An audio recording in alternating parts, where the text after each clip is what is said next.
Benson ഉണ്ട് നമുക്കിപ്പം. Benson ഇപ്പോൾ മൂന്നാം പിണറായി സർക്കാർ എന്നൊരു അമിത ആത്മവിശ്വാസം ഉണ്ടായിരുന്നു ഇടതു മുന്നണിക്ക് എന്ന കാര്യത്തിൽ തർക്കമൊന്നുമില്ല. ഇവിടെ ഒരു ആന്റി ഇൻകുംബൻസി ഇല്ല. എല്ലാം ജനങ്ങൾ വിശ്വസിച്ചു. എല്ലാം ഒരു പരിധിവരെ വെള്ളപൂശാൻ കഴിഞ്ഞു. പൊതുജന താല്പര്യത്തെ കണക്കിലെടുക്കാതെ പാർട്ടിയാണ് ശരി എന്ന രീതിയിലും CPIM നടത്തിയ നീക്കങ്ങൾ ഇതൊക്കെയും ഇവിടെ വിലയിരുത്തപ്പെട്ടില്ലേ? ഈ പരാജയം അതും ശക്തി കേന്ദ്രങ്ങളിൽ പോലും കയറിയുള്ള നഗരസഭയിലും പോത്തുകലിലും അവരമ്പലത്തിലും ഒന്നും ഇടതു മുന്നണിക്ക് നിലതൊടാൻ കഴിയാത്തത് എന്തുകൊണ്ടാകും? എന്താകും അവിടെ സംഭവിച്ചിട്ടുണ്ടാകുക ബെൻസൺ?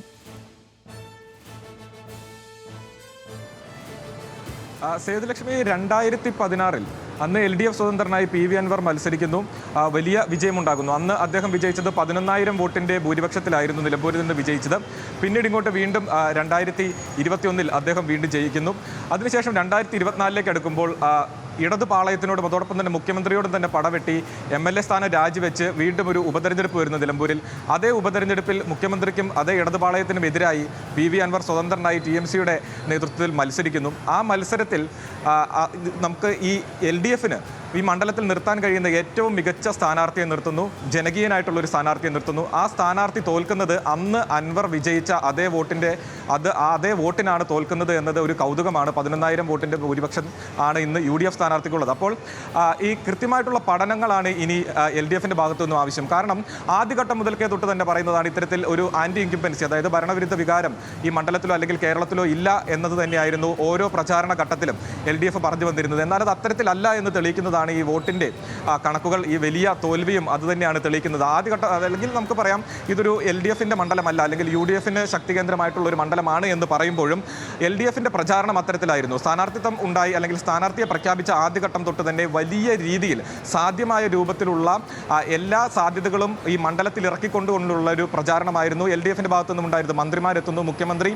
കൺവെൻഷൻ മുഖ്യമന്ത്രി ഉദ്ഘാടനം ചെയ്യുന്നു. പിന്നീട് 3 ദിവസം അടുപ്പിച്ച് മണ്ഡലത്തിൽ സ്റ്റാൻഡ് ചെയ്തുകൊണ്ട് തന്നെ മുഖ്യമന്ത്രിയുടെ പ്രചാരണം വരുന്നു. സാധ്യമായിട്ടുള്ള മന്ത്രിമാരെ അതോടൊപ്പം തന്നെ LDFിൻ്റെ ഘടകകക്ഷികളായിട്ടുള്ള എല്ലാവരുടെയും മുതിർന്ന നേതാക്കളെ എത്തിക്കുന്നു. അങ്ങനെ വലിയ പടയെ ഇറക്കിക്കൊണ്ട് തന്നെയുള്ള ഒരു പ്രചാരണമായിരുന്നു ഉണ്ടായിരുന്നത്. വിജയിക്കുമെന്ന് ഉറപ്പുണ്ടായിരുന്ന ഒരു പ്രചാരണം, പക്ഷേ തോൽവിയിലേക്ക് പോകുന്നു. നമുക്കറിയാം ഈ കഴിഞ്ഞ ദിവസങ്ങളിൽ വോട്ടെടുപ്പത്തിന് ശേഷം എത്രത്തോളം വിജയ സാധ്യതയുണ്ട് എന്ന് LDFിൻ്റെ കണക്കുകൾ പുറത്തു വന്നിരുന്നു. അന്ന് അവർ മുൻപോട്ട് വെച്ചിട്ടുള്ള ചില സാധ്യതകളുണ്ടായിരുന്നു.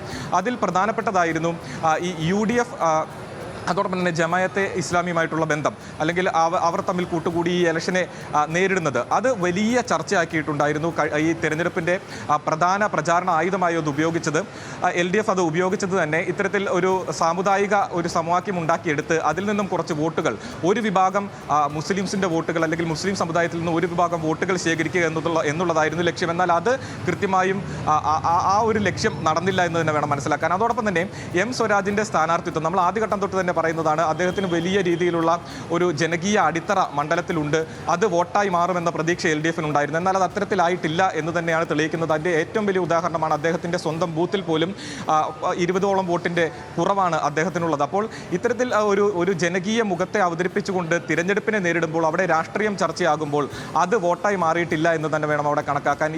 ഈ ജനകീയ വിഷയങ്ങളിൽ ഓരോന്നും എണ്ണി പറഞ്ഞുകൊണ്ട് തന്നെയായിരുന്നു LDF ക്യാമ്പ് തെരഞ്ഞെടുപ്പിനെ നേരിട്ടത്. അതായത് ഭരണവിരുദ്ധ വികാരം ഇല്ല, തങ്ങൾ 9 വർഷം കൊണ്ട് നേടിയെടുത്തിട്ടുള്ള ഭരണ വികസനങ്ങളെല്ലാം തന്നെ എണ്ണി പറഞ്ഞുകൊണ്ടായിരുന്നു ഓരോന്നും. അതിപ്പോൾ ലൈഫ് മിഷൻ പദ്ധതിയിലൂടെ വീടുകൾ കൊടുക്കുന്നതാകട്ടെ, പട്ടയങ്ങൾ നൽകുന്നതാകട്ടെ, റോഡുകളാകട്ടെ, അങ്ങനെ എല്ലാ കാര്യങ്ങളും എണ്ണി പറഞ്ഞുകൊണ്ട് തന്നെയായിരുന്നു LDF ക്യാമ്പ് തെരഞ്ഞെടുപ്പിനെ നേരിട്ടത്. പക്ഷേ തോറ്റു കഴിയുമ്പോൾ അത് ഭരണവിരുദ്ധ വികാരമല്ല എന്ന് പറയുമ്പോൾ അത് ജനങ്ങൾക്ക് ഈ കൺവെൻഷനുകളിലടക്കം നമ്മൾ വലിയ ജനപിന്തുണ കണ്ടിരുന്നു.